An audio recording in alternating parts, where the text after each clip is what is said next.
Roberto Bolaño dijo de Andrés... Presente.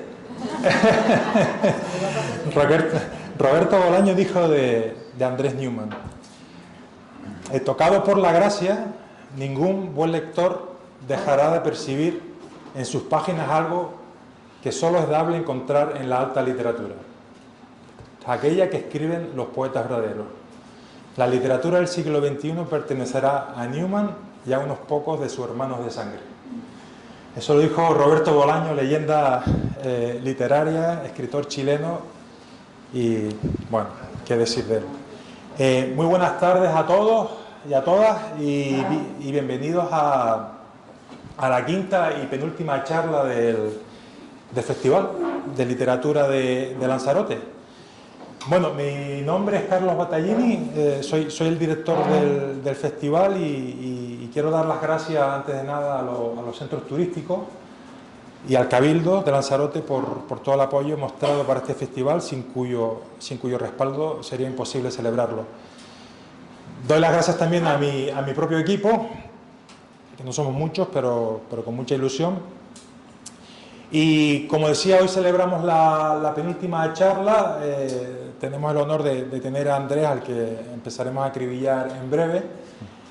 Pero antes de nada, bueno, hacer un pequeño resumen. Saben que empezamos esta aventura en marzo con Aiza de la Cruz, siguió Marta Sanz, continuó Benjamín Prado y la última que tuvimos fue con Sabina Urraca hace un mes.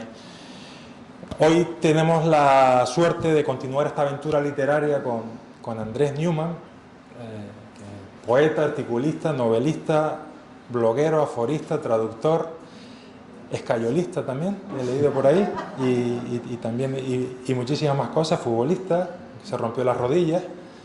Bueno, de todo eso ya hablaremos más. Estás empezando a abusar del optimismo. Exacto. Ya quisiera yo. Sí.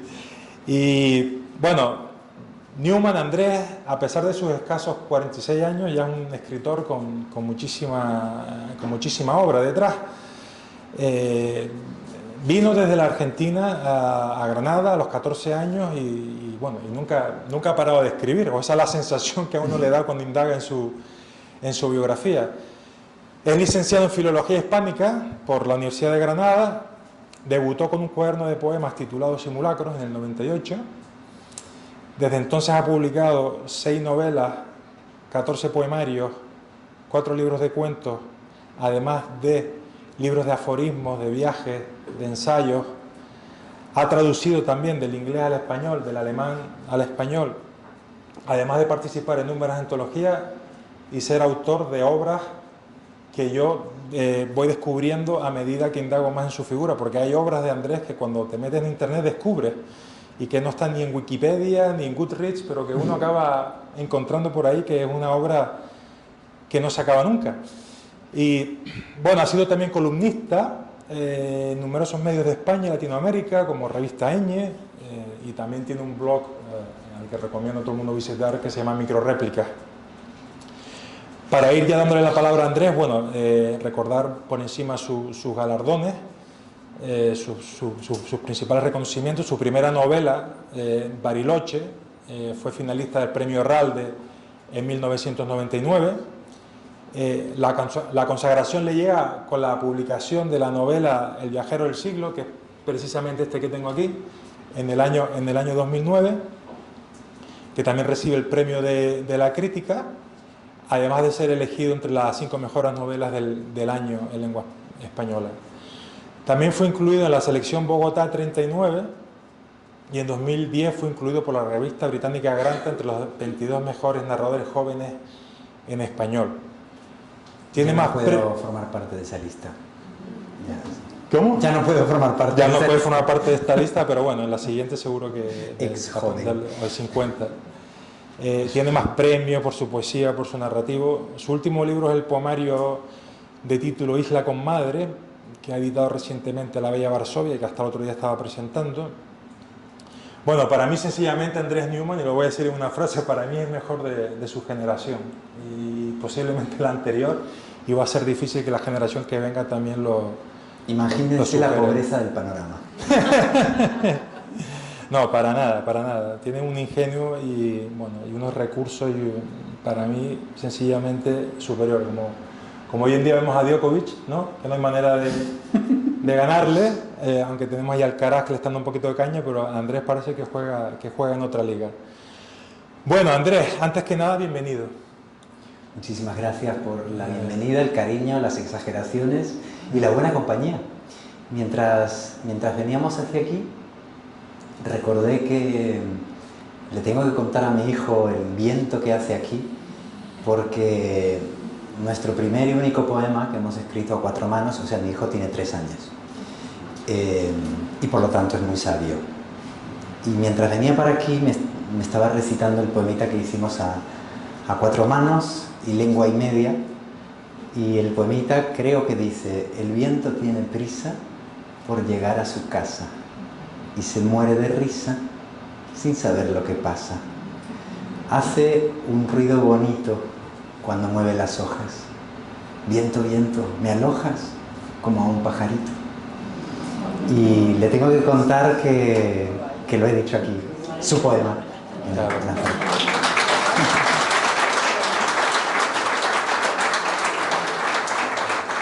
Bueno, su hijo Telmo, que nació hace 3 años y cuyo inspiración le ayudó a escribir Umbilical, es otro librazo que recomiendo a todo el mundo. Bueno, Andrés, lo primero que nos llama la atención y que te queremos preguntar es por tus orígenes, por tu nacimiento. Naces en Buenos Aires, que es una historia que cuentas ya muy bien en tu novela Una vez Argentina, y en un momento dado te desplazas a España. Nos gustaría que nos contase qué recuerdas de Argentina, de aquella época, por qué se trasladan a Granada en concreto, y cuándo empieza tu pasión por la literatura. Sí, nací 2 veces, una en Buenos Aires, 9 meses después del golpe de Estado, así que soy figurada, literal y biológicamente un hijo de la dictadura, y luego nací hace 3 años de nuevo, así que vengo teniendo 2 nacimientos. No me desplacé exactamente, sino una cosa más rara, y es cuando tienes que volver en voz pasiva verbos que no lo tienen previsto. O sea, yo no me fui de Argentina, fui ido. Y ese conflicto de no poder exactamente, es como que la gramática de las migraciones no tiene previsto que seas ido. Entonces la relación con Argentina es extraña. Me tocó vivir una época, como casi todas en Argentina por otra parte, no es que haya década apacible en Argentina, pero hay algunas un poco más entretenidas que otras, y mi infancia en Argentina fue sumamente entretenida. Una dictadura, 4 intentos de golpe de Estado, aparte de la dictadura, 3 monedas nacionales distintas, devaluaciones, hiperinflaciones, juicios a las juntas, como esta película que algunos de ustedes habrá visto, 1985, pero también la segunda parte de esa película, que es mucho más compleja y triste también, que son los procesos de indulto, es decir, las pocas condenas que se consiguieron en esos juicios sumamente limitados y un poco menos épicos de lo que la película da a entender, pero bien está, bien está. Fueron revertidos 5 años después. Y fue ese momento, el de la salida a la calle de los militares genocidas, lo que hizo que mi madre y mi padre decidieran irse y sernos idos a mi hermano y a mí. Mi recuerdo de Argentina es muy intenso, doblemente intenso, primero porque está muy asociado a la infancia, y ya sabemos que la infancia es esa desproporción que va creciendo conforme más lejos te va quedando, ¿no? Es como que nos dirigimos hacia nuestra infancia.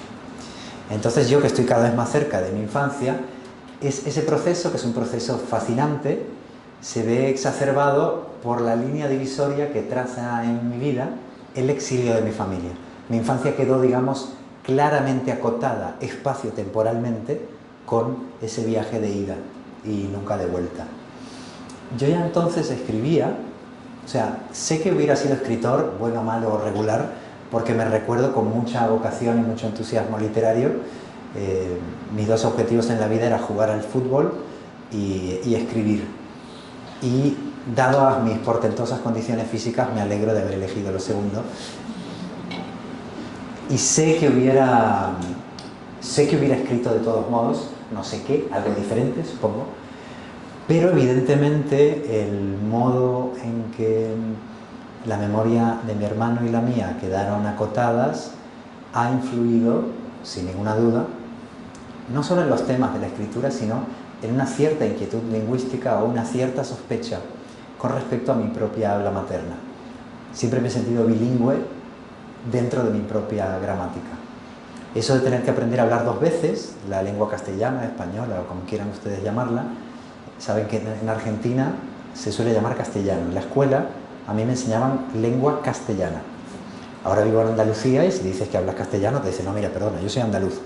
Entonces, este problema de no saber cómo nombrar nuestro idioma, el idioma en el que estamos hablando ahora, es interesante y no pasa en otras lenguas.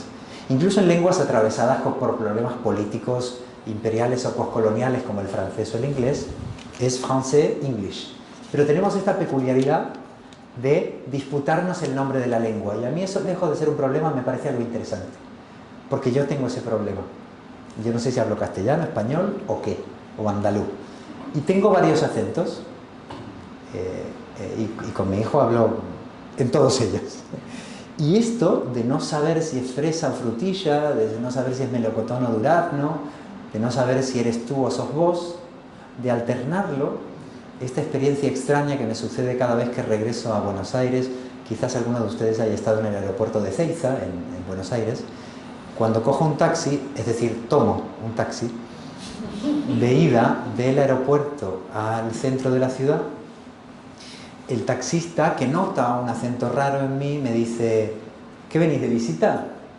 Y en el taxi de vuelta de la ciudad al aeropuerto, transcurridos días o semanas, me pregunta, ¿qué? ¿Te vas de vacaciones? Y en ese momento de transformación de la ida y la vuelta del taxi, ese momento en que aterrizo extranjero en mi lugar natal y regreso al aeropuerto como si al aterrizar en España fuese un turista extranjero a ojos o oído del taxista, es en realidad un reflejo de mi problema con la lengua. Y esto tiene que ver, por último, con algo interesante que tiene que ver con la historia de las migraciones en Argentina. Casi todos los países son migrantes y luego lo olvidan. Y España es un país muy migratorio y de Canarias ni hablemos, ¿no? Pero Argentina es verdad que fue fundado por extranjeros que luego se volvieron patriotas. O digamos que Argentina es un país fundado por inmigrantes cuyos descendientes emigraron. Así que Argentina es una patria en tránsito. Y el dato genealógico que me gustaría compartir con ustedes, porque me parece como muy gráfico, es que mis 4 abuelos, es decir, mis 2 abuelas y mis 2 abuelos, nacieron en Argentina, en Buenos Aires, pero mis 4 bisabuelos y mis 4 bisabuelas, los 8, nacieron en un país extranjero. No tengo un solo bisabuelo que haya nacido en el mismo país que yo. 8 de 8. En el tránsito de esos 8, esos 4, hay por un lado un fuerte arraigo y por otra parte una memoria, no solamente migratoria, sino una memoria de lenguas extranjeras. La mayoría de mis ancestros no hablaban español y tenían que traducir en casa. Entonces es curioso cómo de un modo involuntario terminas repitiendo la historia de tus ancestros y sintiéndote incómodo en tu lengua natal, como tu bisabuela se sintió incómoda. Es más, tengo una pequeña historia de mi bisabuela Juliette, que os cuento nada en un minuto, para que veáis hasta qué punto la curiosidad / incomodidad con la lengua creo que de algún modo tuvo que ver con mi vocación literaria. Mi bisabuela Juliette Pinot nació en Francia, en un pueblito, nada que ver con París ni con los grandes bulevares, un pueblito. Y a los 3 años fue ida. Y quiere decirse que aterrizó en la provincia de Buenos Aires, no en la capital, en la zona de Lanús, una zona muy pobre, en cuyo oeste nació Maradona, por cierto. O sea, así de pobre. Maradona estaba en la zona más pobre dentro de la zona pobre.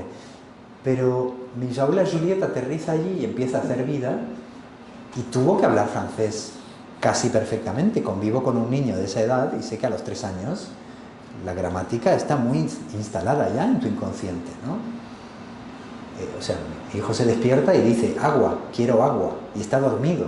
O sea, que realmente hay ya una sintaxis, un léxico. Bueno, pues Juliette, que debió de haber alcanzado, conjeturo, ese grado de compenetración con la lengua francesa, se negó durante su infancia a hablar francés, no se negó a hablar español, se negó a hablar francés, hasta olvidar minuciosa y completamente su idioma natal, morirse sin saber una palabra de francés, aparentemente no entenderlo, no haber legado una sola palabra en francés a sus hijos, entre ellos mi abuela materna.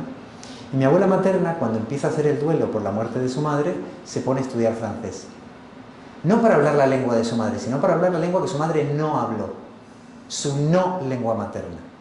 Y yo he heredado los libritos, les livres de poche de Gallimard, los libritos blancos que siguen existiendo, así encuadernaditos que si pasa el tiempo se deshojan, como los antiguos anagramas compactos, ¿no?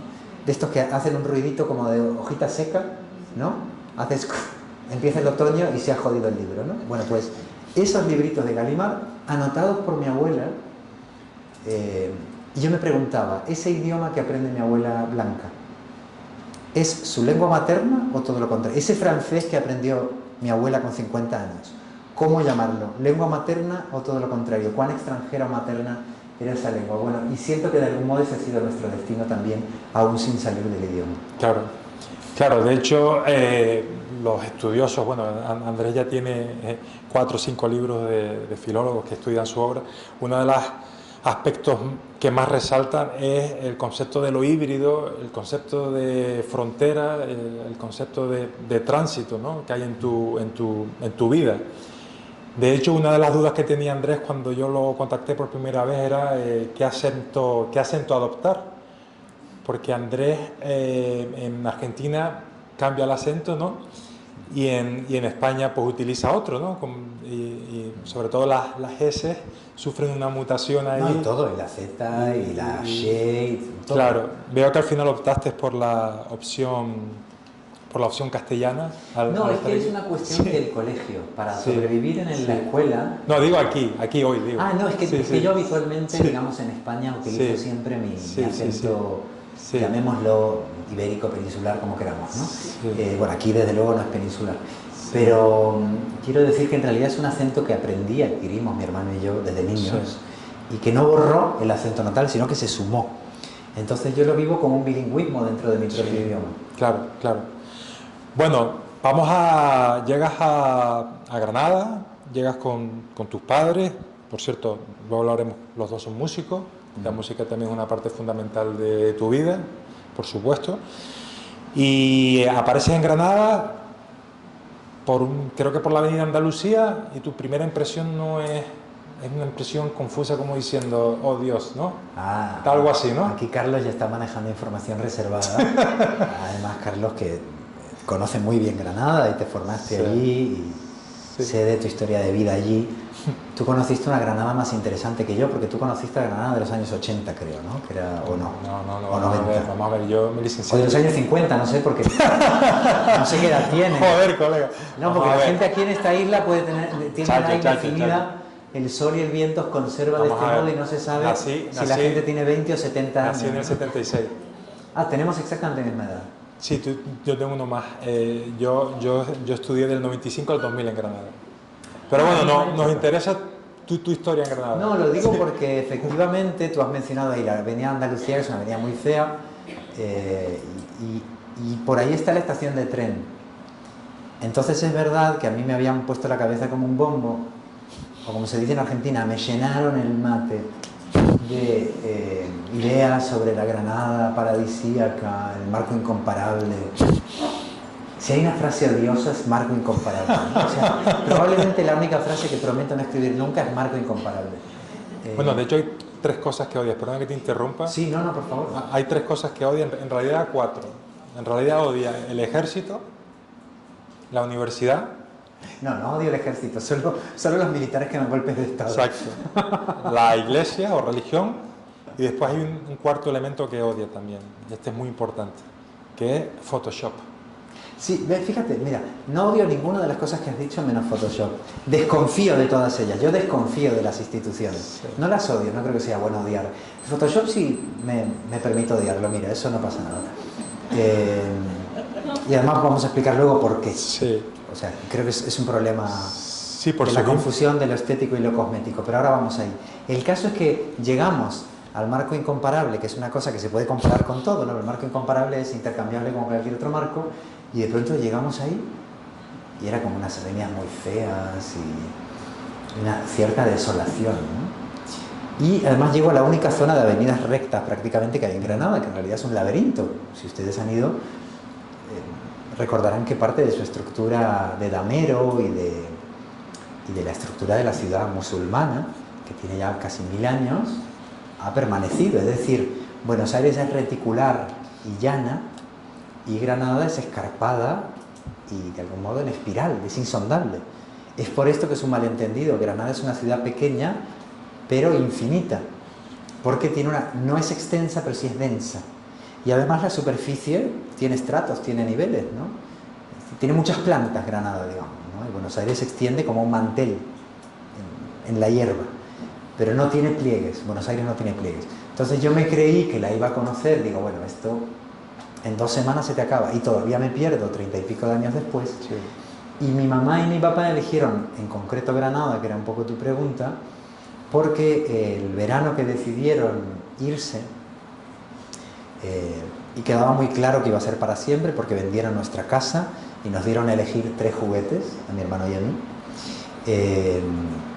Mi madre, que era violinista, se presentó a los concursos de orquestas que había en ese momento, y la que más les convenció fue Granada, y sin tener un solo pariente, una sola amistad, ni una sola referencia que no fuese, digamos, turística, nos vimos arrojados ahí, con lo cual fue un cambio no solamente de continente y de país, sino también de cultura urbana, porque Buenos Aires es una ciudad enorme, como saben, muy autorreferencial. Buenos Aires coquetea con la idea de ser, cito textualmente, el culo del mundo, pero en realidad es una coquetería, porque Buenos Aires se cree el centro del mundo, no el culo del mundo. O sería, en todo caso, el centro del culo. ¿Saben ustedes a qué zona me refiero? Es decir, que realmente Buenos Aires tiene una tradición propia, tiene una literatura, Argentina es una literatura muy autorreferencial, es decir, que hay algo de autosuficiencia en su semántica. En cambio, Granada no tiene ninguna conciencia central, no es ni siquiera la capital de Andalucía, es una ciudad bellísima, tiene una buena universidad, pero digamos que es inescapable, ineludible la sensación de periferia en Granada. Y geográficamente estamos enfrente de Marruecos. Sí. Entonces está muy claro que Granada no puede ser el centro. Es más, cuando Carlos V construye el palacio alienígena, pero bellísimo a su manera, que aterrizaron encima de la Alhambra, lo construyen y saben que es un palacio fantasma maravilloso, porque nunca vivió nadie allí, porque tardan 20 o 30 años en construirlo, y en el tiempo que tardan en construirlo se dan cuenta que la corte, y en ese momento el centro del imperio, no puede estar en África prácticamente, que aquello pillaba un poco lejos, de manera que Granada, incluso cuando quiso ser centro y villa, no podía. Entonces el cambio de escala Buenos Aires tiene, si contamos con el conurbano, que es indistinguible de la capital, porque cruzas una avenida que se llama General Paz y nada cambia, son los mismos autobuses, los mismos nombres de las calles. Si sumamos centro y periferia, estamos hablando de 10, 15 millones de personas, ¿no? Solamente Ciudad de México es más monstruosa en Latinoamérica, y sin embargo Granada tiene 250.000 de habitantes. El cambio fue tan brusco, de ritmo, de cultura, de escala, de sensación de hábitat, de paisaje, que realmente fue como aprender a vivir de nuevo, en una edad que era un poco conflictiva, ¿no? Claro. Porque era el comienzo de la adolescencia. Sí, es claro. Después, claro, llegas con 14 años, me imagino que te incorporas al instituto. Sí. Luego la universidad va a ser algo importante en tu vida, estudias filología hispánica, luego das clases, sí. Y en un momento dado tienes una revelación y te quieres ir, y te vas. Sí. ¿Ves? Ahí no fui, ahí me fui. Pasé de la voz pasiva a la voz activa. Mira, me has ahorrado un montón de sesiones con mi terapeuta. porque no me había dado cuenta de que cuando paso de voz pasiva a activa es en ese momento. Sí, lo conversábamos anoche, ¿no? Cuando veníamos del aeropuerto, que muchas veces la narrativa sirve para explicar tu propia vida, no solamente para los libros, para darle sentido a algo que es un magma caótico. Entonces muchas veces los momentos de revelación que empiezan en la vida de santos y en las escrituras, no son más que simplificaciones de procesos muy graduales que son muy difíciles de explicar. Entonces necesitamos detectar un punto de inflexión. Y nuestra memoria, digamos, que recurre a esos ardides de generarse un momento de revelación, que es cuando emerge un proceso que es misterioso, confuso, brumoso. Bueno, en este caso a mí me pasó eso. Viví como revelación algo que en realidad era un problema, un conflicto más lento. Y es que yo sentía que no encajaba en la universidad, que no podía compatibilizar bien mis tareas de escritura, no con la docencia, que me encanta y me parece un oficio hermoso y quizás de los más importantes que hay colectivamente, de los más bellos y necesarios, ¿no? Y siempre siento mucha gratitud a la gente que ejerce la docencia porque hacen un trabajo cada vez más importante, ¿no? Si no, con todo esto ya sabéis, burocracia, intrigas de palacio, esta cosa darwinista que tiene la universidad, ¿no? Y me incomodaba. Pero además los viajes eran un problema y el lenguaje de la literatura académica, que me producía un poco de malestar. Y a pesar de eso me gustaba mucho la investigación y la convivencia con el estudiantado y lo que era el oficio de la docencia me encantaba. Pero un día, aquí viene la falsa revelación, un día bajaba yo por la cuesta, ya sabes, ¿no? Que vas por Ancha de Capuchino, vas bajando desde la Cartuja de la Facultad de Letras hacia el centro, hacia la Avenida de la Constitución, y de pronto paso justo frente a unas dependencias universitarias que son las del Hospital Real, donde se hacen la mayoría de trámites universitarios desde hace 500 años en Granada. Bueno, primero fue un hospital y luego una dependencia universitaria. Y ahí es donde se renuevan las becas, donde se va a mendigar otra, donde tienes que ir a hincarte de hinojos para suplicar a la administración que te conceda la venia y todo esto que todos los becarios hemos hecho toda la vida. Entonces estaba pasando por ahí y venía bajando con una compañera que muy pronto será rectora de la Universidad de Granada y me dice, y estábamos penando, ¿no? Ella y yo, y ella me dice de pronto, no, te juro que me dan ganas de renunciar. Y conforme me dijo, ella, no digo su nombre porque forma parte de su intimidad y no sé si tengo derecho a contar esta historia, pero entonces X dice, te juro que me tienen tan hasta el coño que me dan ganas de renunciar. Y en ese momento, conforme X dice eso, yo digo, pues ¿sabes qué? Voy a renunciar. Y entonces me cruzo al Hospital Real y pongo una solicitud de renuncia a la beca de investigación que tenía. Y esto fue a 6 meses de presentar mi tesis doctoral y acceder a la beca postdoctoral y a las plazas de ayudante, etc. Pero claro, probablemente si no lo hubiese hecho así impulsivamente no habría atrevido, porque una parte de mí estaba muerta de miedo de hacer eso, ¿no? Y recuerdo haber llegado entonces a mi casa y decirle a mi madre, que por entonces todavía vivía, y decirle, ¿a que no sabes qué he hecho hoy? He tomado una pequeña decisión, mamá, me he quedado sin trabajo. Pero bueno, ya saben ustedes que los escritores sin trabajo son una larga tradición y muy orgullosamente formo parte de ella. Exactamente. Bueno, una tesis que iba sobre el impacto de la dictadura argentina en el cuento, ¿no? Un tema bastante curioso. Sí. Vamos a entrar en la poesía, que es uno de tus riñones, por así llamarlo. Qué bonito eso. Sí. Me gusta. Sí, me acaba de salir así, gracias. No dudes que te lo voy a robar. Ya lo sé. Bueno, mira, Andrés, como dije al principio, como mínimo, porque ya digo que puede que haya más, pero Andrés ha escrito 14 poemarios. No, pero eso es, no. Eso si cuentas los cuadernitos, tú sabes sí, que los haikus y todo eso. Los poetas publicamos un pliego de 8 páginas y le decimos libro. Pero bueno, sí, de todas formas no hagas caso, yo soy muy de números y de estadísticas y tal, entonces estoy un poco obsesionado con 14, 7, 23, así que tampoco... Hombre, 14 es el número del soneto, o sea que es un número mítico, ¿no? Exacto, soneto que creo que está aquí, ¿no? El soneto del extraño, efectivamente, es otro de los libros que... Bueno, entonces venga, 14, que me gusta. El último es Isla con Madre. Bueno, evidentemente sería imposible hablar de los 14 libros de Andrés, pero bueno, yo tengo aquí un par de esbozos, de apuntes. Como dije antes, el concepto de tránsito, el concepto de híbrido. Luego tengo mis propias notas que yo he cogido al leer los poemas de Andrés. A mí me salen palabras como el inicio, existencialismo, el mar. Después hay una tendencia también por el mundo nipón, ¿no? que luego se consagra en Fractura, ¿no? En tu novela, por otra de tus grandes obras. Me parece también que hay una conciencia de la fugacidad de la vida, las máscaras también del ser humano.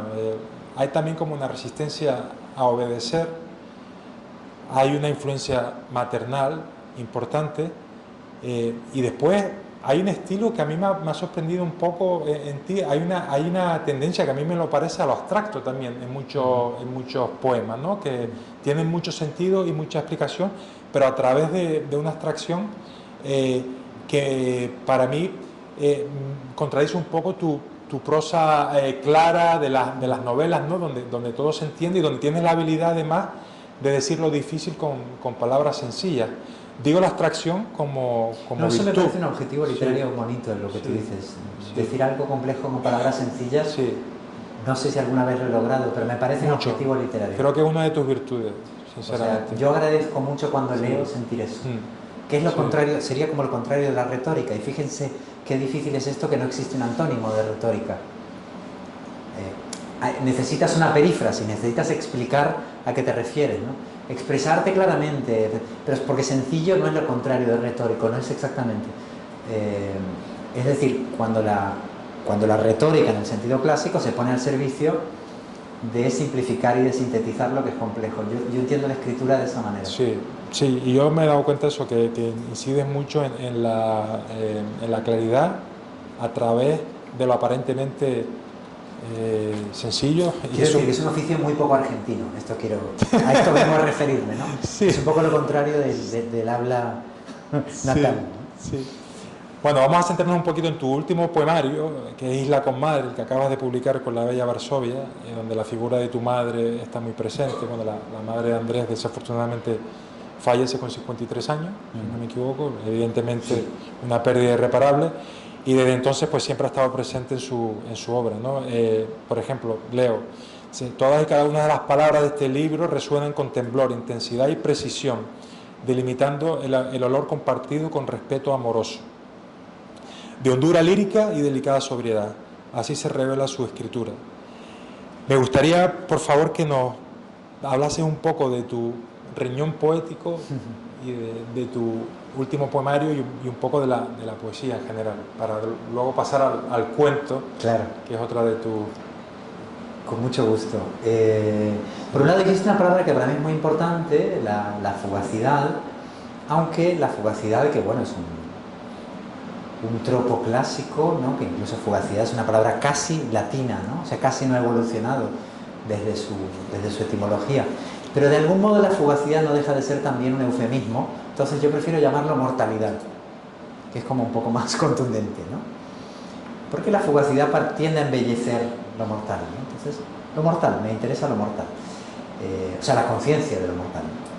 Y de pronto, como estamos aquí bromeando sobre las terapias, que me interesan sin duda, ¿no? Y que son un modo también de abstraer, recordé que tuve como dos pérdidas. Ha habido muchas muertes en mi vida, como la de muchos de ustedes, por supuesto, no considero que eso sea nada especial, pero sí que empezaron pronto en mi vida, en términos de edad, y recuerdo muy bien dos muertes que me marcaron mucho antes de cumplir 10 años, cercanas, quiero decir. Una, la de mi abuelo, el padre de mi padre, mi abuelo Mario, que era un abuelo sensacional y un mal padre, es decir, un abuelo maravilloso al que yo adoré y al que echo de menos hasta el día de hoy. Echo de menos no tanto lo que tuvimos, sino lo que podríamos haber tenido, ¿no? Y pienso en él casi a diario. Y fíjate, murió hace 40 años. Y mi abuelo Mario murió cuando yo estaba a punto de cumplir 7 años y mi madre estaba embarazada de mi hermano Diego. Y recuerdo haber ido al funeral de mi abuelo con una flauta, que era el instrumento que en ese momento yo estudiaba. Después estudié otros que toqué peor, como el violín o la guitarra. Iba con mi flauta a tocarle a mi abuelo una canción de despedida. Y mi padre me tuvo que explicar que eso no era posible. Y yo me resistía profundamente a la idea, digo, no, si yo entiendo que se ha muerto, pero ¿por qué no puedo tocarle la flauta? Entonces me acuerdo que se la toqué. Y el sentido de esa música, de para quién es la música y desde dónde se produce la música y a causa de qué, cuál es el impulso de la música o de cualquier acto creativo, me quedó como muy claro que la respuesta de querer tocar algo tocaba un nervio de para qué sirve la creación en general y la reflexión en particular, ¿no? Una respuesta ante la conciencia mortal, ¿no? Eso por un lado. Y la otra fue de un compañero mío de escuela que se murió con 10 años. Y el hecho de perder a un par a una edad absolutamente absurda, ¿no? Fernández de la Fuente se llamaba. Y era zurdo, no sé por qué he recordado siempre que era zurdo. Entonces, bueno, y he escrito y he pensado mucho en ese niño, que podría haber sido yo perfectamente. Entonces hay algo póstumo en el recuerdo de ese niño y siento que, y volvemos a Bolaño, de Bolaño aprendí muchas cosas, ¿no? O por lo menos, él nunca me enseñó nada porque era... ¿Cuenta la leyenda urbana que lo fuiste a visitar en su lecho de muerte? No, él estaba aparentemente bien. No tenía tanta confianza como para visitarlo en su lecho de muerte, pero sí lo fui a visitar en sus últimos tiempos, pero él oficialmente no estaba tan enfermo. Digo que no me enseñó nada porque los verdaderos maestros no pretenden enseñar nada, ¿no? Sino que simplemente tú aprendes de su accionar sin necesidad de que se suban a un pedestal, ¿no? Entonces yo aprendí mucho de Bolaño, a pesar de que Bolaño no intentó enseñarme nada. Y una de las cosas que aprendí de él fue esto de tener un pie en el final y un pie desesperadamente aquí. Y ese vitalismo secretamente desesperado, que creo que es la razón por la cual mucha gente tiene sentido del humor. Mucha de la gente que más y mejor ríe y sonríe es gente con unas historias de dolores y de pérdidas grandes, ¿no? Entonces, ese tipo de sonrisa compleja o de gozo mortal creo que es el motor de la mayor parte de la poesía que me interesa. Y entonces, bueno, de algún modo esa fugacidad que tú decías, y claro, Bolaño hace algo muy contracorriente, que es que cuando él sabe que se va a morir o que le queda poco tiempo, decide escribir libros de 1000 páginas. O sea, cuanto menos tiempo le quedaba, más largos eran los proyectos. Entonces, me parece una metáfora preciosa de cómo vivimos, ¿no? Fíjate que él tiene una serie de novelas breves, Nocturno de Chile, Estrella Distante. Podía haberse propuesto escribir otra novela breve, y no, lo que se propone es escribir su guerra y paz, digamos. Y esta especie de desafuero, es una palabra preciosa, ¿no? De escritura desaforada contra el tiempo, me parece que es algo que me conmovió mucho y he tomado como enseñanza, diciendo, ¿no podíamos vivir la gente presuntamente sana así? Con ese recuerdo, ¿no? Con el memento mori, como decían los clásicos. Sí. Y la visita a Bolaño fue así. Lo vi una sola vez en mi vida. Creo que fue en octubre o noviembre de 2000. En Blanes. En Blanes. Y él murió en julio de 2003. Es decir, que él tenía, y me estremece pensarlo, un año más que yo ahora. Sí, increíble, murió con un señor. Claro, para mí era como un señor, así que podía haber sido mi padre, pues heme aquí, soy mi padre. Y fui a visitarlo, fue una anécdota encantadora. Nos habíamos escrito mucho y nos llamábamos mucho por teléfono porque Bolaño era un artista de la conversación telefónica. No por nada uno de sus libros de cuentos se titula Llamadas telefónicas. Bolaño podía estar 2 horas. Si hubiera estado aquí, habría llamado por teléfono a cualquier amigo y le habría descrito durante 2 o 3 horas este espacio, y sin salir de este espacio habría hablado iba a decir de lo humano y de lo divino, pero no, más bien de lo humano y lo más humano, o de lo demasiado humano.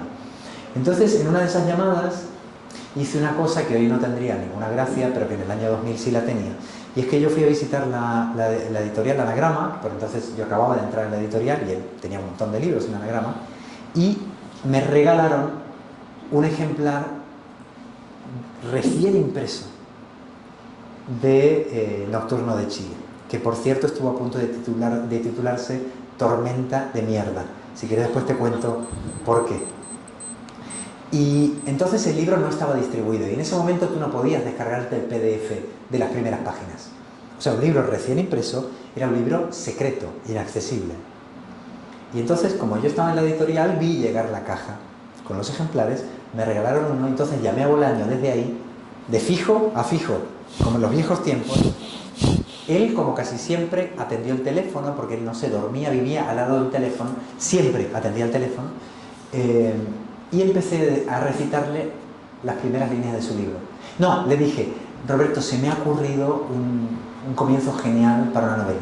Y le empecé a leer, y durante unos segundos, hasta que comprendió en qué consistía la broma, se quedó un silencio así como de incomodidad y de perplejidad. Y después, bueno, se reía y me dijo, no seas imbécil. Y entonces me dijo, ven a casa y te la firmo, me dijo. Comprendió que estaba en Barcelona, me invitó a su casa. Cogí un tren a Blanes, esa misma mañana de hacerle esa broma, me invitó a tacos, que cocinó él mismo, porque toda su cocina era muy mexicana, muy marcado por su adolescencia en México, país en el que en realidad vivió poquísimo, pero lo suficiente para enamorarse, como pasa cuando vas a México, que es como un monstruo del que te enamoras. Almorzamos con su pareja, Carolina, con su hijo Lautaro, que entonces tenía 10 años, luego tomamos café, luego jugamos al ajedrez, tema que nos interesa. Bolaño era un gran jugador de ajedrez, y este dato es importante porque la idea de Bolaño, que es una idea que ha impuesto mucho la crítica anglosajona y la publicidad norteamericana, era como un poeta maldito, así, drogadicto, sexo, drogas, rock and roll, ¿no? Y claro, Bolaño era un ajedrecista. Bolaño era una persona sumamente racional, sumamente analítica, y que, digamos, la parte suya visceral que la tenía, estaba muy al servicio del análisis de la inteligencia. Y era un jugador de ajedrez inmensamente paciente, calculador y defensivo. No es como te imaginas que jugaba Bolaño al ajedrez. Y la partida duró 3 horas, en la que me sometió a la siguiente tortura. Me puso rock duro mexicano a todo volumen y me sirvió un montón de vasos de whisky, siendo que él, que tiene una enfermedad hepática que acabó matándolo, solo bebía manzanilla. No me refiero al alcohol, me refiero a la infusión. Entonces, claro, él, que era de todas formas mejor jugador que yo, él manzanilla, yo whisky, punk mexicano, pues claro, era demasiado, y por supuesto ganó. Y estuvimos, pero una partida, pero que yo la recuerdo como una partida como esa del séptimo sello de Bergman, ¿no? O sea, que no acababa nunca. Nos dio la noche, entonces cenamos juntos, luego pues acostamos a Lautaro, luego se acostó Carolina, seguimos hablando, me leyó la obra completa de Arquíloco, me leyó un libro de poemas suyo inédito, que por entonces, que luego se llamó Tres. Dieron eso, las 3 de la mañana, Bolaño no paraba de hablar y yo estaba fascinado, y yo, que soy noctámbulo, empezó a entrarme sueño, imagínate lo tarde que era. Y él, que era un vampiro, o sea, Bolaño solo dormía por la mañana y vivía con jet lag, él hacía una cosa que siempre ha sido como mi modelo de vida. Él llevaba al niño al colegio y se acostaba, que es una cosa sensacional, ¿no? Entonces, bueno, pues antes de llevar a Lautaro al colegio y acostarse, o sea, que dormía más o menos de 8 a 2, de 8 a 3, o sea, él se levantaba para almorzar. Pues me acostó a mí, en su estudio. Y ahí ven los dos hemisferios de Bolaño muy claramente, porque su casa, su vivienda, que no sé si seguirá siendo la vivienda de su viuda, de Carolina, era una vivienda sumamente ordenada, burguesa, donde los libros estaban ordenados por editorial, que es algo que jamás me hubiera imaginado de Bolaño, que no se imagina los libros tirados por el suelo, o como los tiene Justo Navarro, que es un escritor al que quiero mucho, pilas literales, o sea que su casa es una especie de laberinto con torres de libros, ¿no? Una especie de librería de saldo, ¿no? Entonces tú te tropezabas con los libros. Yo esperaba esto, no. Impecable, quirúrgico. Y digo, joder, está en la casa de Bolaño.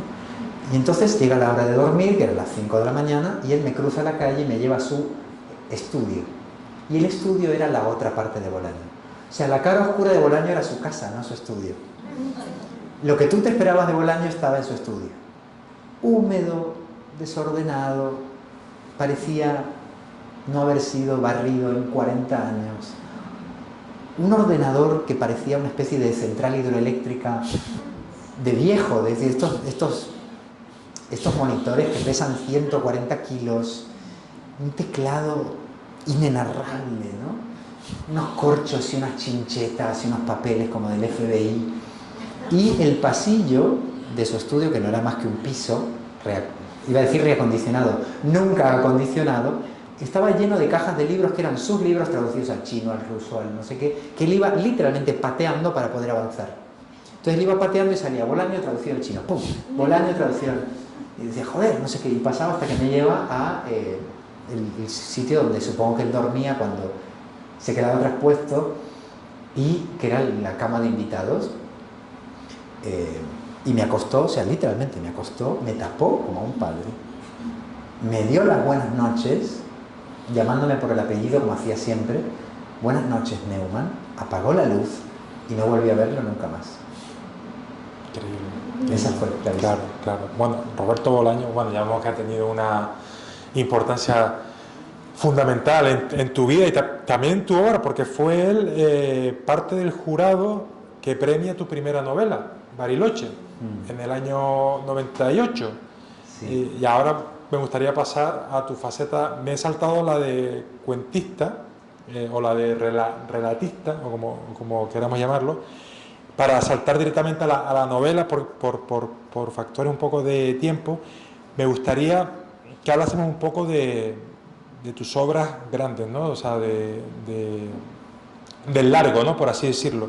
Empiezas con Bariloche en el año 98, la historia de Demetrio el basurero y su compañero el negro, una obra un poco muy melancólica, ¿no? Muy de recuerdos, muy de oscura infancia, también, muy ¿no? oscura. Sí.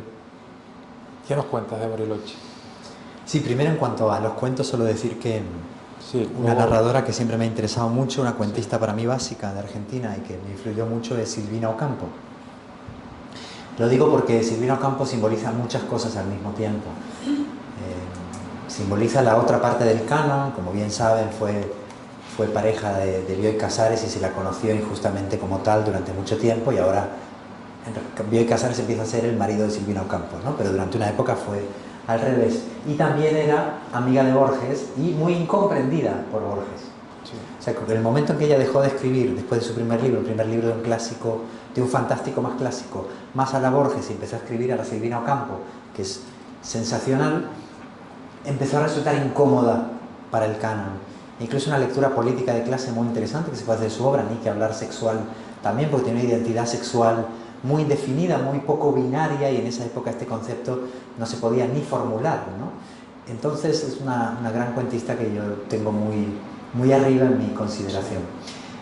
Y pasamos a Bariloche. Bueno, es injusto saltar los cuentos de una manera tan rápida porque como cuentista has tenido una obra muy potente. Si quieres nos paramos un poco o después volvemos al cuento brevemente. Como quieras. Ya que es un género breve, volvemos brevemente, pero no es breve y es un género complicadísimo. Sí. Pero vamos a hablar de Bariloche ahora y la novela.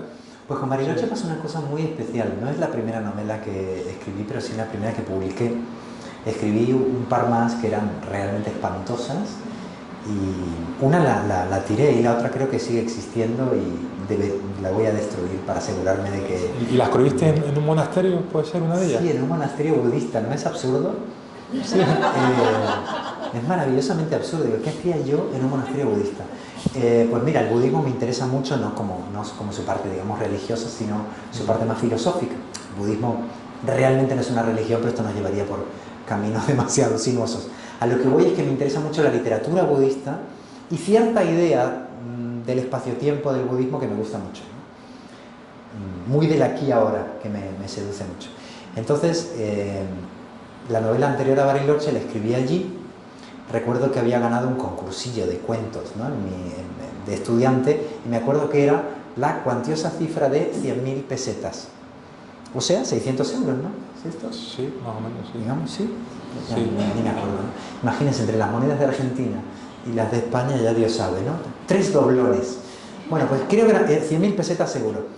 Y me acuerdo que llamé a un monasterio que había, que se había hecho conocido por aquella época, en los años 90, porque de ahí había salido una de las 7 reencarnaciones del Dalai Lama, que como saben se reencarna antes de morir, lo cual es muy previsor. Y el hijo de los fundadores de ese centro era una de las 7 reencarnaciones.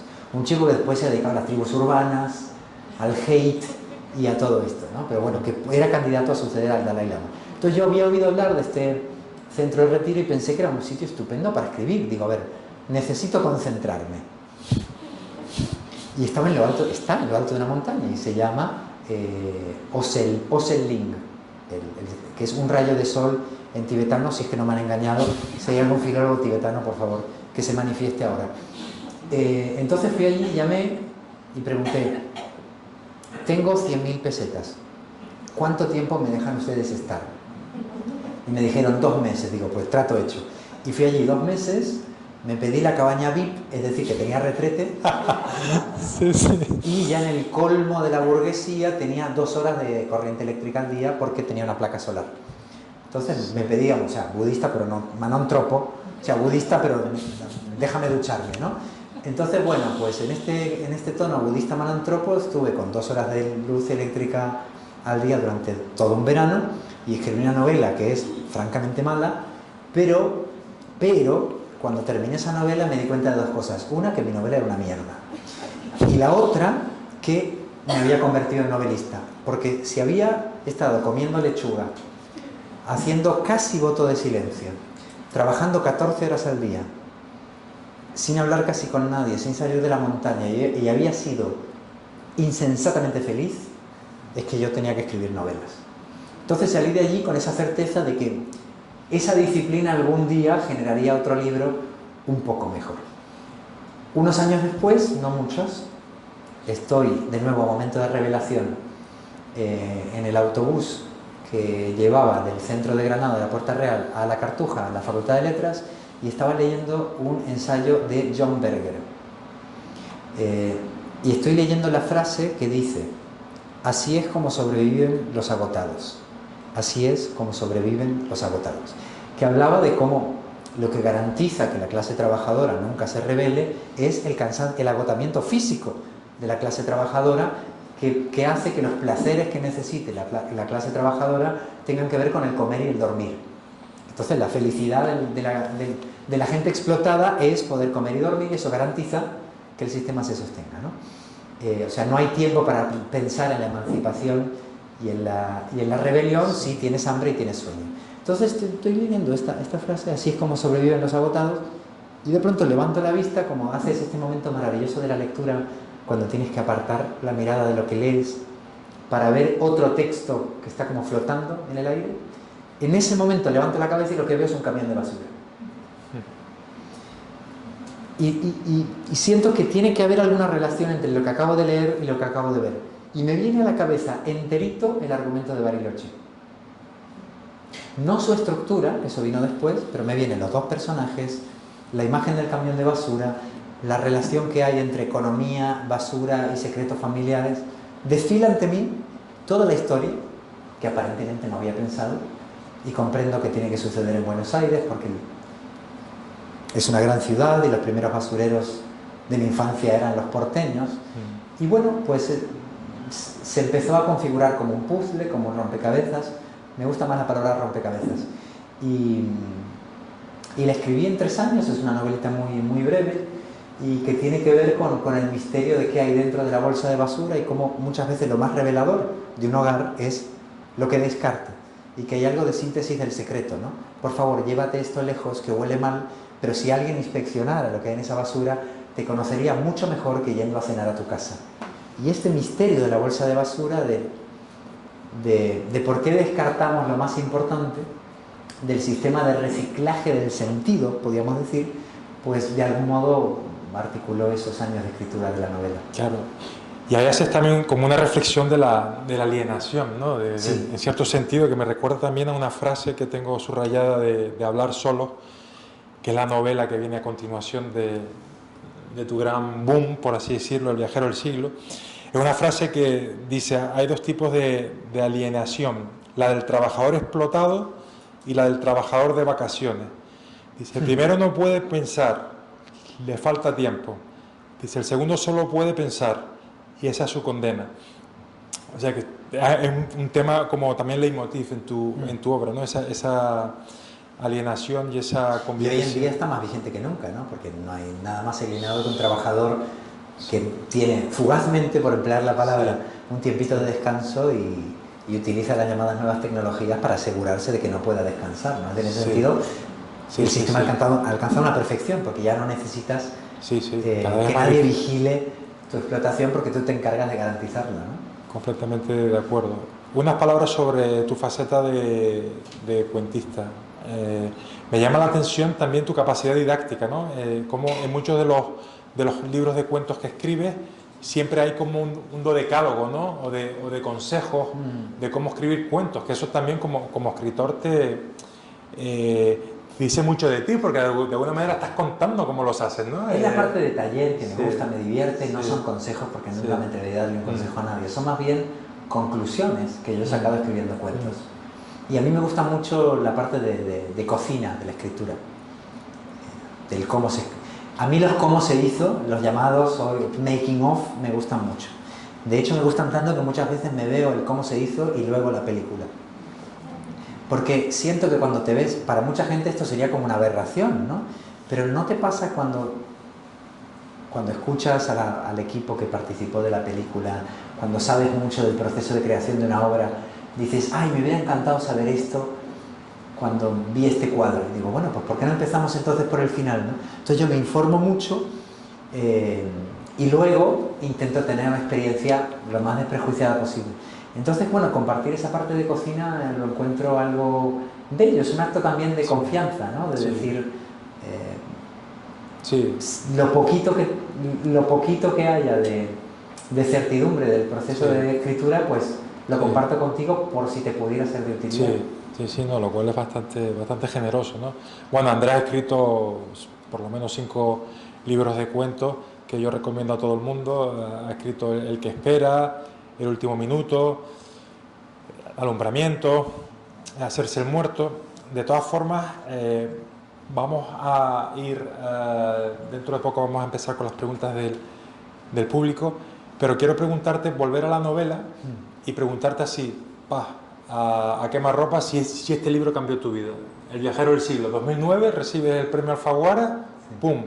Por lo menos yo cuando te conozco, vendes muchísimo, con una propuesta muy particular, porque es una novela decimonónica o con una propuesta casi de estilo decimonónica, con mucho texto y que se aleja un poco de lo que estaba de moda por entonces. Te dan premios, reconocimientos, sales en todos lados, empiezas a viajar al año siguiente por toda Latinoamérica.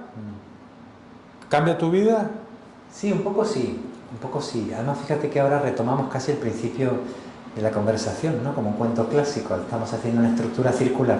Porque cuando dejé la universidad, aquel día en que mi compañero estaba hasta el coño, y evidentemente el que estaba hasta el coño era yo, empecé a escribir esta novela. O mejor dicho, renuncié para poder escribir esta novela. Que era una novela que requería muchísima documentación previa, mucha preparación, tardé como 6 años en escribirla. Y a veces me decía, soy verdaderamente tonto porque renuncio a la universidad para investigar ahora gratis. Porque investigué tanto, o sea, a veces me sentía verdaderamente un doble idiota, ¿no? Porque, a ver, renuncias a tu sueldo y luego te pones a trabajar para investigar con el mismo ahínco y sistematicidad que cuando te pagaban por ello. Entonces, menudo negocio. Claro, la diferencia es que ahora yo investigaba lo que quería. Claro. Entonces, pues fueron como 3 años de investigación previa, porque mi idea era en realidad desactivar. Y vas a Alemania y todo, ¿no? Sí, fui a Alemania al final para investigar un poquito. Transcurre en una ciudad imaginaria de Alemania. La novela El viajero del siglo es un pueblo que no existe, una ciudad invisible, como la llamaría Italo Calvino. Una ciudad, además, móvil, nómada, que ella misma no sabe dónde está. Es una ciudad extranjera de sí misma. Y es una ciudad donde suceden toda clase de maravillas, de atrocidades. Y es un homenaje, sí, a las novelas del siglo XIX, pero también un sabotaje a las novelas históricas.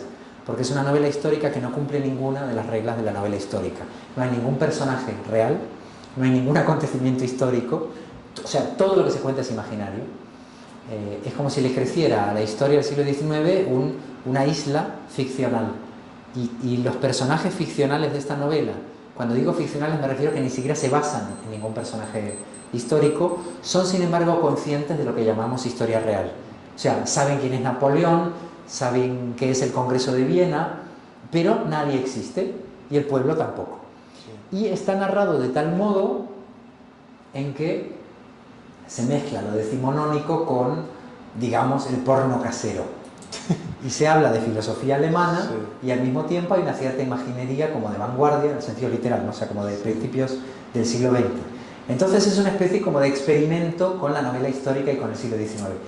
Entonces, claro, para mí aquello era sumamente bizarro y lo menos que hubiera esperado que justo ese libro tuviese alguna clase de éxito, porque a mí me parecía un libro raro y creo que lo es. Sí. Y creo que tuve mucha suerte en ese sentido y tú me preguntabas si me cambió la vida ese libro. Me la cambió antes, durante y después de escribirla. Antes porque, como creo que todo lo que de verdad se hace por amor, implicó una renuncia, primero. O sea, renuncié a mi trabajo para poder escribirla, con lo cual ya de entrada estaba bien escribirla, pasara lo que pasase, ¿no? Una renuncia cuando es una renuncia voluntaria, quiero decir, ¿no? Si no, no es renuncia, es sacrificio. Entonces, bueno, pues estuvo precedido de una renuncia bonita, su escritura fue maravillosa, ahí terminé de convertirme en un monje budista, porque realmente la cantidad de horas que empleé en escribir esa novela es completamente insensata. Claro. Murió mi madre durante su escritura, sobreviví a la muerte de mi madre, me acuerdo que la novela iba como un avión, me refiero ya cuando empecé a redactarla, ¿no? Y de pronto se interrumpió.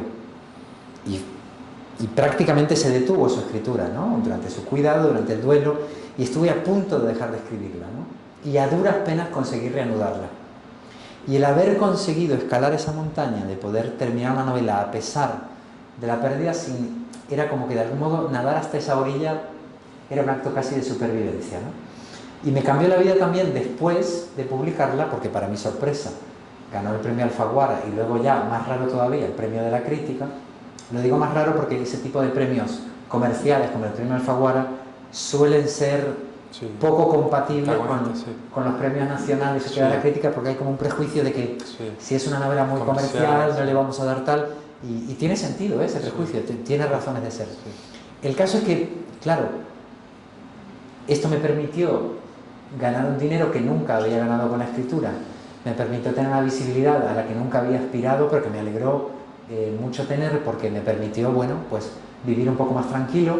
En realidad lo que hice fue pagar mi casa. O sea, en realidad me quedé sin dinero inmediatamente, solo que sin hipoteca también.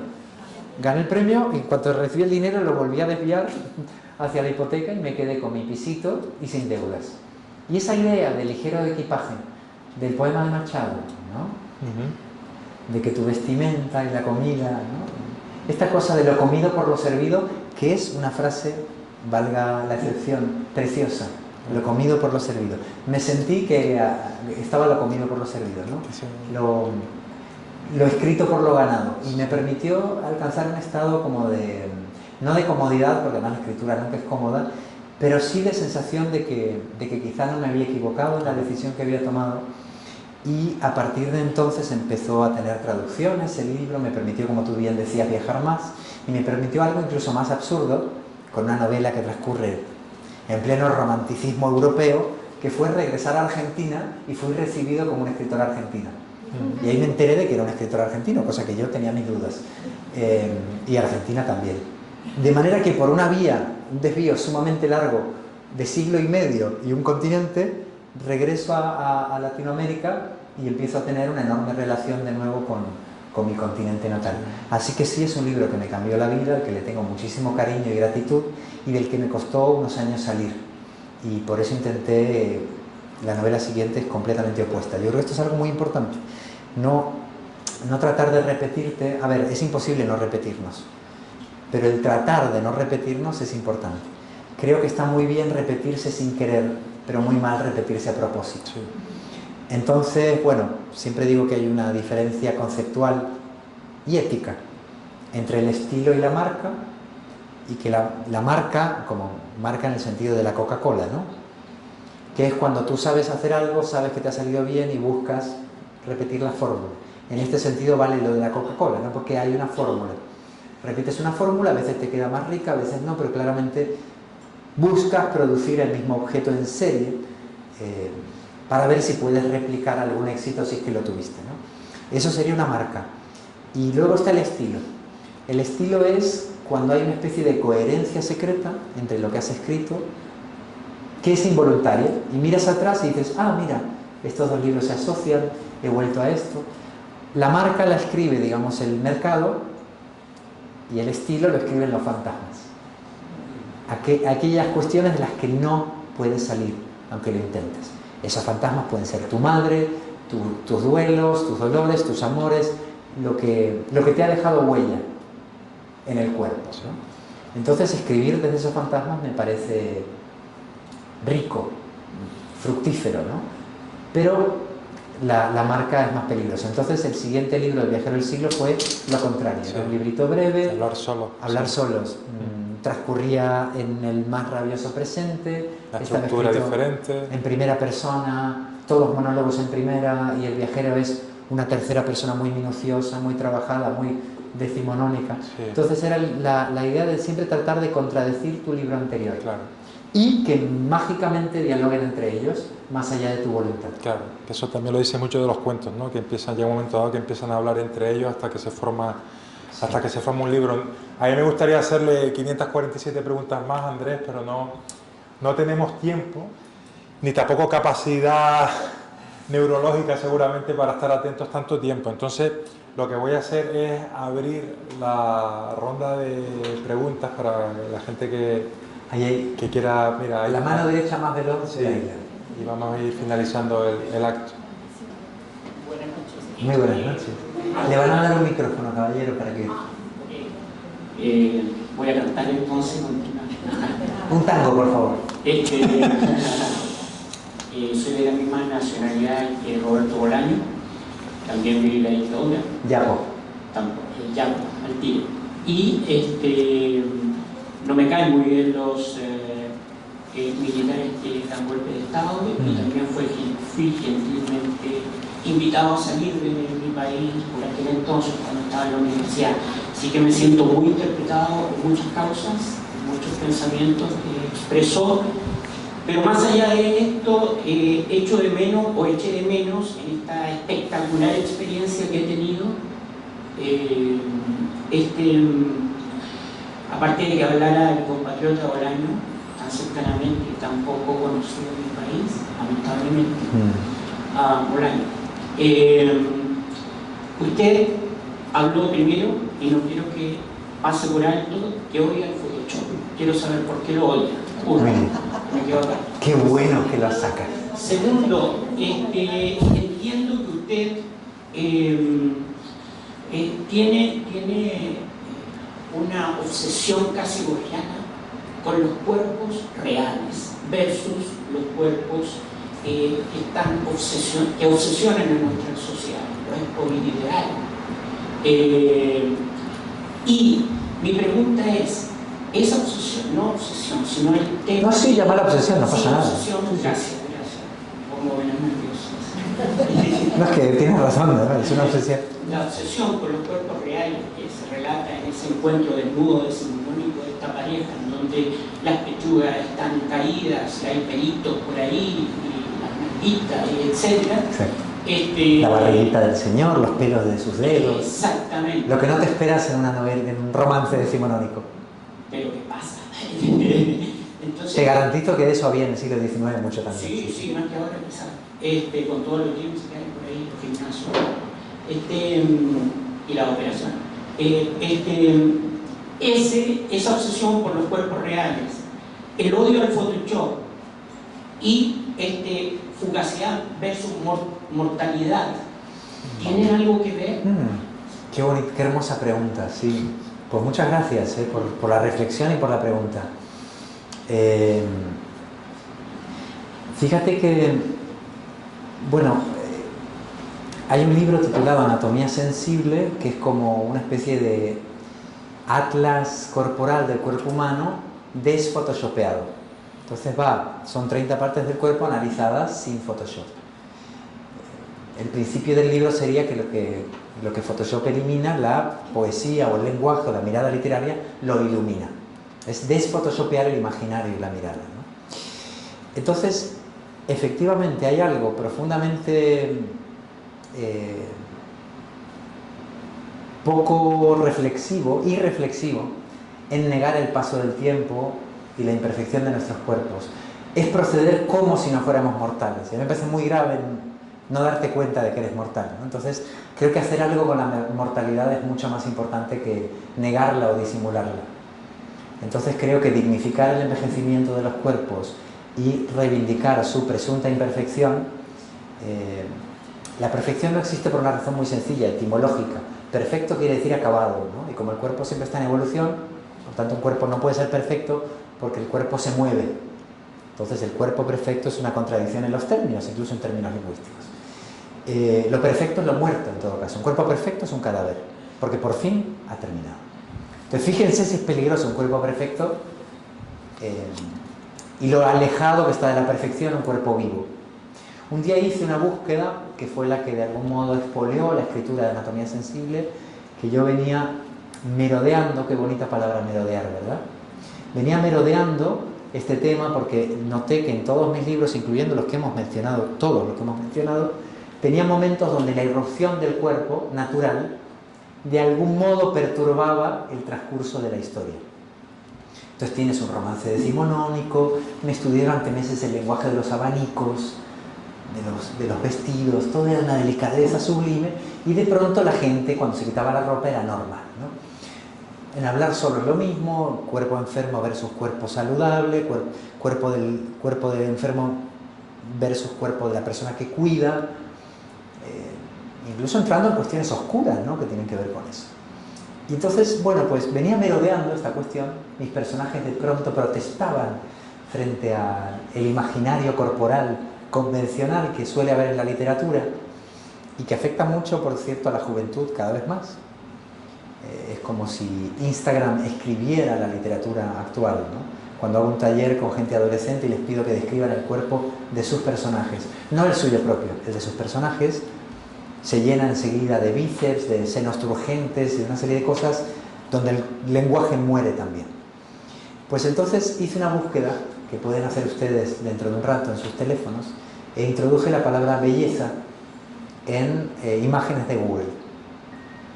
Y lo único que aparecieron, en un 99%, fueron modelos, chicas, todas jóvenes, todas blancas, todas mujeres, todas modelos, todas perfectas, y no apareció una sola persona mayor. Si apareció un hombre quizás fue en el puesto número 98 y era un muchacho guapísimo también y cumplía con los mismos cánones de belleza, y no apareció un solo paisaje ni una sola obra de arte. Y la palabra era belleza, no era cuerpo bello, era belleza. Podía haber aparecido el Coliseo, el Aconcagua, ¿no?, o Lanzarote, pero no, apareció esta especie de dictadura cosmética, ¿no? Entonces, de algún modo, me pareció que era muy didáctico ese momento, porque realmente Google es el inconsciente colectivo. Entonces, bueno, pienso que el problema de Photoshop no es ya qué hace con tu expectativa del cuerpo ajeno y la negación del tuyo, y los efectos filosóficos que tiene eso, ¿no? Porque photoshopear tu imaginario es no saber qué hacer con el tiempo, y eso es grave, sino que además coloniza tu imaginación, tu imaginario, y eso ya es más peligroso todavía, ¿no? O sea, no solamente ocupa tu cuerpo, sino que coloniza tu imaginario y tu deseo. Y en el fondo es un asesinato del cuerpo, es una negación del cuerpo, ¿no? O sea, que hay una fantasmagoría ahí muy terrible. Y entonces, bueno, paradójicamente hoy en día nos queda todo el cuerpo por escribir.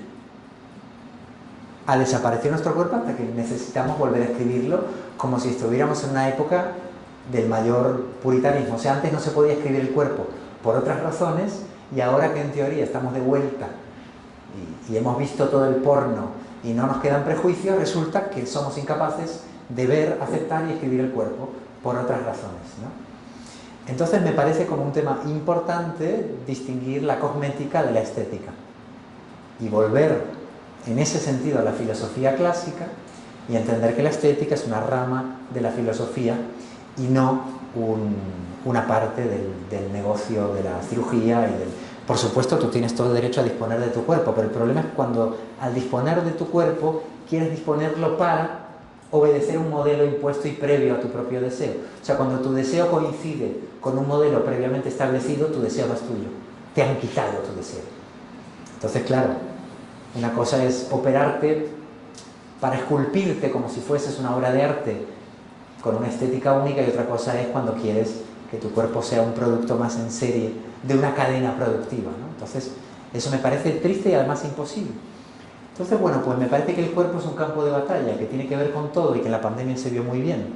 La viejofobia, por ejemplo, o la gerontofobia, si queremos decirlo etimológicamente, ¿no? La gerontofobia.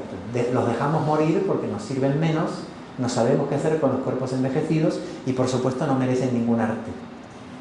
Entonces, me parece que hay distintos grados de muerte y antes de matarlos en una residencia, puedes matarlos simbólicamente no mereciendo ninguna buena película, ningún buen poema. O sea, ¿cuántos poemas hay de cuerpos ancianos, ¿no? Que los celebren y los describan con respeto y con amor?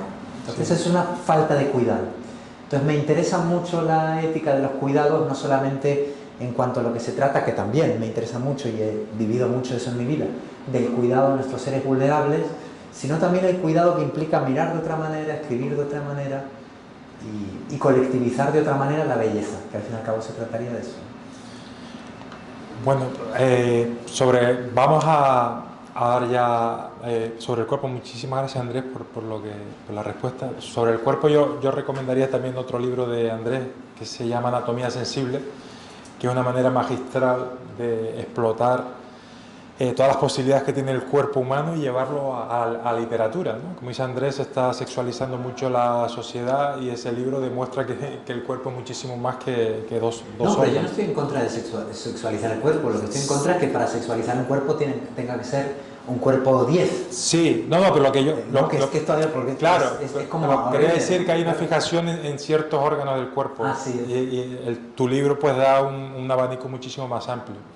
Bueno, a mí por lo menos se me quedan muchísimas preguntas. Me hubiese gustado preguntarte cómo ha afectado el nacimiento de tu hijo a tu vida, a la literatura. Me hubiese gustado preguntarte por tu papel de aforista. Yo qué sé, tengo aquí... Andrés tiene muchísima imaginación también como aforista. Tengo apuntadas aquí algunas definiciones de él. Por ejemplo, cadáver, que antes estábamos de cadáver. Bueno, cadáver, individuo que ha dejado de prestar atención. Eso sale en su libro Barbarismo, que es como una especie de diccionario particular con definiciones propias, singulares y originales. Ciencia, poesía con fines prácticos. Huir, cambiar de celda. La mente, país de residencia. Paranoia, abuso de la atención. Andrés Newman, muchísimas gracias. Y antes de terminar, simplemente quiero preguntarte si quieres decir las últimas palabras de la charla y por último, por favor, que sigas la tradición y nos firmes el libro de invitado. Y a ustedes, por favor, un fuerte aplauso para Andrés.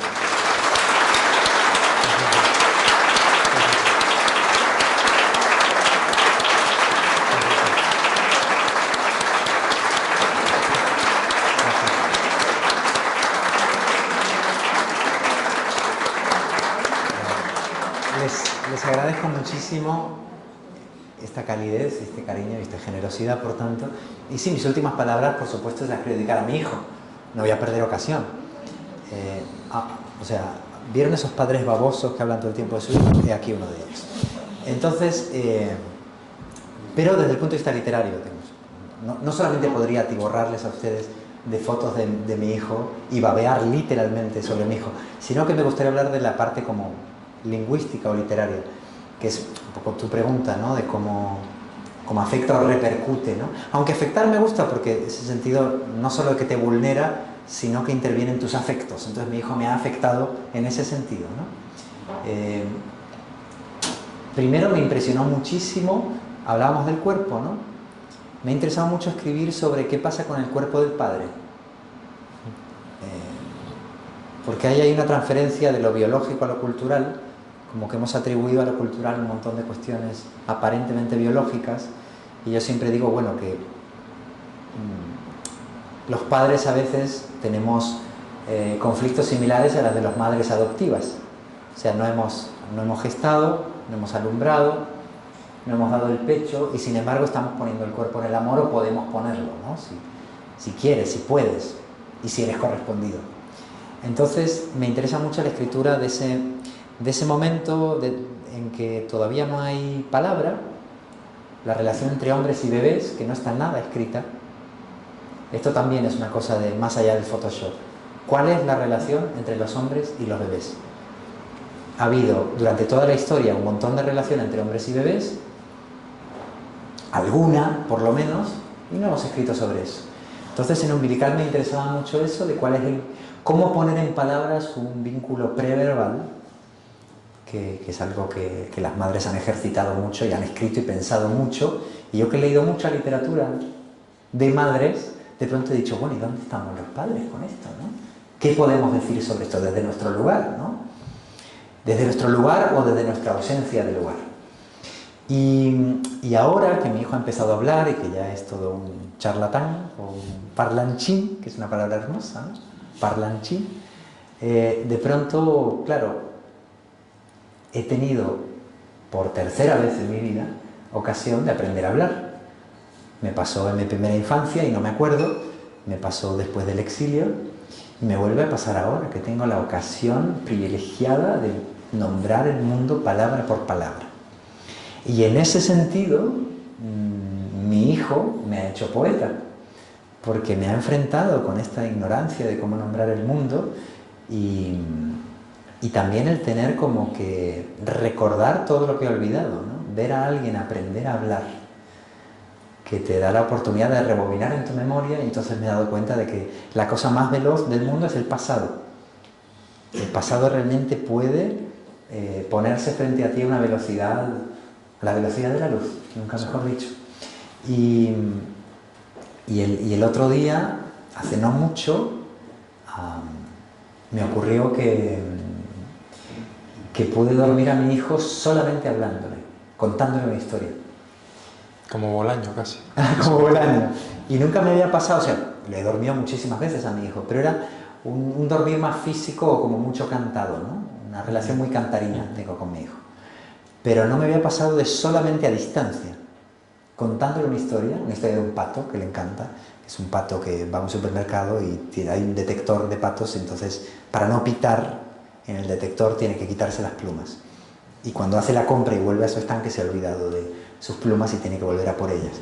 Entonces a él, que le gustan mucho las alarmas, no sé bien por qué, pues me inventé esta historia del pato, que es por supuesto una tontería que me he inventado. Le conté la historia del pato y él se fue quedando dormido, o digamos hipnotizado por la narrativa, ¿no? Y esto de poder ver el efecto físico que puede tener en un ser humano la narrativa, me parece como el colmo de la emoción y del amor por mi hijo y por la palabra, ¿no? Entonces, pues de algún modo estoy aprendiendo a escribir ahora, que tengo a este interlocutor. Sí, y creo que también ahí hubo, volvemos a la fugacidad, ¿no? Sabías que iban a ser 1 año, 2 años, 3 años, que luego te iba a costar mucho recordar, y ese libro Umbilical, que es una maravilla, se lo recomiendo a todo el mundo, es como una rebeldía contra ese tiempo tan fugaz que luego te va a ser muy difícil recordar y no vas a poder inmortalizar, pero lo has hecho. Eso Claro. va a quedar ahí, has inmortalizado Sí. esos 2 años, ¿no? Eso es, escribí Umbilical, que es un librito muy breve, precisamente por temor a luego olvidarme todas estas experiencias que cualquier madre, padre o persona que tenga sobrinos, da igual, ¿no? O sea, gente que haya convivido con una criatura pequeña, son momentos muy fulgurantes y muy conmovedores, que parecen indelebles y en cierto modo lo son, pero que van siendo sepultados por los siguientes presentes, ¿no? Hablaba Quevedo de la sucesión de difuntos en esos poemas, pero criar es una sucesión de presentes que van casi como una especie de fenómeno arqueológico, ¿no? Van siendo sepultados por capas de presente, ¿no? Que son tan imperativos y tan demandantes que van generando pequeños olvidos. Y a mí me daba mucho miedo el no acordarme de todas estas emociones tan intuitivas y tan poéticas que tienes cuando convives con una criatura. Entonces, bueno, tomé nota, que se convirtió en este librito, y ahora vendrá el año que viene la segunda parte, porque cuando yo creía que no me podía asombrar y enamorar más de mi hijo empezó a hablar, y entonces ya me dejó, mejor dicho, boquiabierto, y entonces ahora, claro, he tomado nota del proceso de cómo el lenguaje y la gramática se instala en la conciencia del mundo de un individuo. Te pongo solo un ejemplo. Yo me di cuenta de que había perdido a mi bebé para siempre cuando empezó la primera vez que conjugó en pretérito. Estábamos en su cuarto, jugando, que es el trabajo de mi hijo, estábamos jugando y su cuarto está en una planta baja, ¿no? Entonces se escucha mucho el tráfico. Los coches, una calle bonita, pero que realmente escuchas los coches como si estuvieran dentro de la casa. Es un efecto inquietante porque a veces parece que el afuera está en el dentro, ¿no? Y como un cuadro de Magritte. Y entonces se escuchó mucho el ruido de los neumáticos en los adoquines, y él no reaccionó, y tiende a reaccionar cuando hay un ruido. He visto que tiene algo como de animalillo, de mamífero. Los niños muy pequeños enseguida, ¿no? Tiene una respuesta muy física ante lo sonoro, entre otras cosas. Y sin embargo esta vez no reaccionó. Y siguió jugando. Y me llamó la atención, digo, mira, no ha dicho nada del coche. Y al cabo de 15 o 20 segundos, levanta la cabeza y me dijo, papá, pasó coche. Pasó coche. Y yo en ese momento sentí, por un lado, que algo empezaba y que algo terminaba. Dije, ya no hay bebé. Porque un bebé es un presente absoluto, ¿no? Y un bebé es un maestro budista, porque solo tiene el aquí y el ahora. O sea, ha conseguido ignorar todo lo que no es el aquí y el ahora. Y cuando dijo, pasó coche, yo pensé, aquí ha pasado, sucedió algo extremadamente importante. Y fue la primera vez que conjugó en pretérito. Y claro, yo pensaba, ¿cómo puedo no escribir de estas cosas? Hay algo más urgente de lo que escribir, y aquí me veis atrapado en la gramática del amor por mí. Sí. Bueno.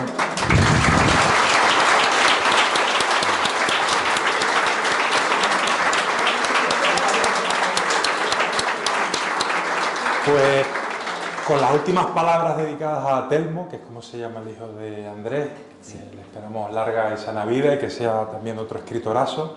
No, pobre. Nos despedimos, nos tenemos que ir, ahora nos están haciendo señas como en la televisión. A ustedes nada, darles las gracias de nuevo, los emplazamos a la última charla del Festival de Literatura, que va a ser el martes 14 de noviembre con Jesús Marchamalo. Es la última charla, que no va a ser un jueves, va a ser un martes. Me dirán por qué, pues porque me equivoqué con las fechas en el roll-up y ya era tarde cambiar el roll-up, o sea que va a ser el martes 14. Así que de nuevo muchas gracias y que tengan una buena noche. Carlos, enhorabuena por el festival. Gracias.